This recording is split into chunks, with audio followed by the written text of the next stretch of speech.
On va étudier la culture maya maintenant. En tout cas, ce qu'il nous faudra pour répondre à la question: les Mayas pensaient-ils que la Terre était plate ou sphérique?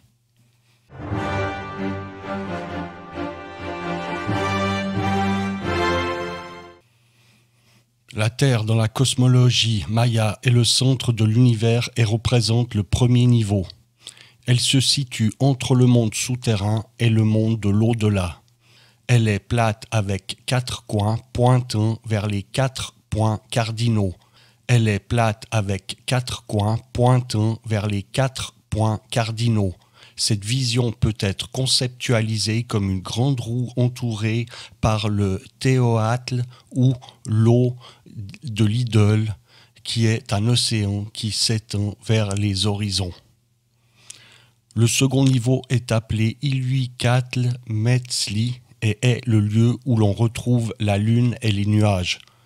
Les étoiles de la voûte céleste occupent le troisième niveau appelé Citlalco et sont la résidence de l'idole Citlalicu.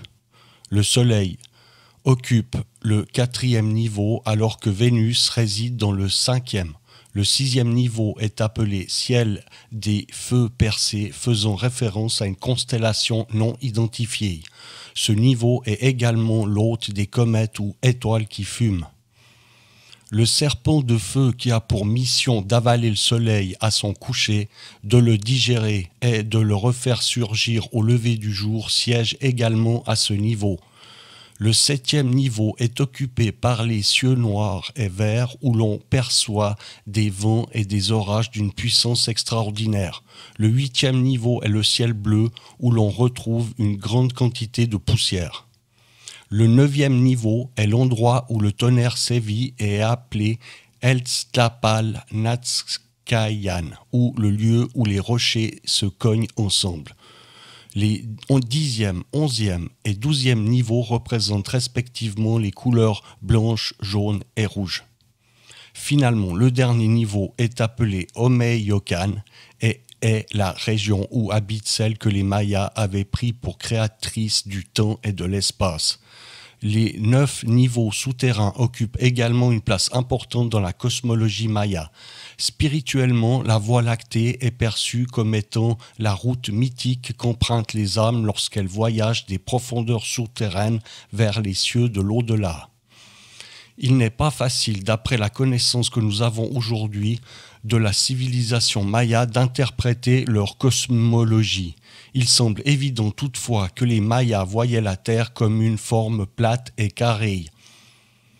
Il semble évident, je répète, toutefois que les Mayas voyaient la Terre comme une forme plate et carrée, chacun de ces 4 angles étant situé à un point cardinal et était représenté par une couleur, le rouge à l'est, le blanc au nord, le noir à l'ouest et le jaune au sud.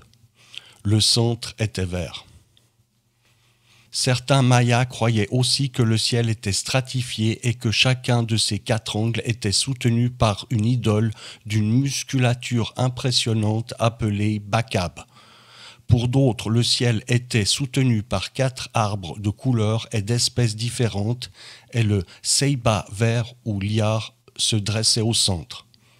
Pour les Mayas, la forme aplatie de la Terre représentait le dos d'un crocodile géant reposant dans un bassin rempli de nénuphars.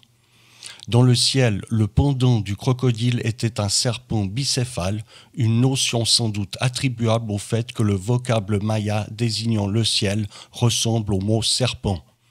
En caractère hiéroglyphe, le corps du serpent-ciel est représenté non seulement par son propre signe, barre croisée, mais aussi par ceux du Soleil et de la Lune, de Vénus et d'autres corps célestes.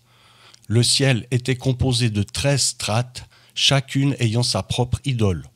Au niveau le plus élevé se trouvait l'oiseau muant, une sorte d'effraie. Le monde souterrain comportait 9 strates sur lesquelles régnaient 9 seigneurs de la nuit. Le monde souterrain était un endroit froid et inhospitalier auquel étaient destinés la plupart des Mayas après leur mort. Cet univers souterrain accueillait aussi chaque soir les corps célestes comme le Soleil, la Lune et Vénus une fois franchi le seuil de l'horizon. On en sait très peu sur le panthéon maya. Il renfermait un nombre incalculable d'idoles dont au moins 166 portent un nom. Cette prolifération s'explique en partie par le fait que chacune des idoles se présentait sous des aspects multiples. Certains avaient plus d'un sexe, d'autres pouvaient être à la fois jeunes et âgés. Chaque idole représentant un corps céleste possédait dans le monde souterrain un visage différent qui se révélait chaque soir à sa mort. Voilà, avec ce qu'on a pu voir sur la culture maya ici, on a suffisamment d'indices et de preuves pour être sûr qu'à cette époque, ils considéraient la Terre comme plate.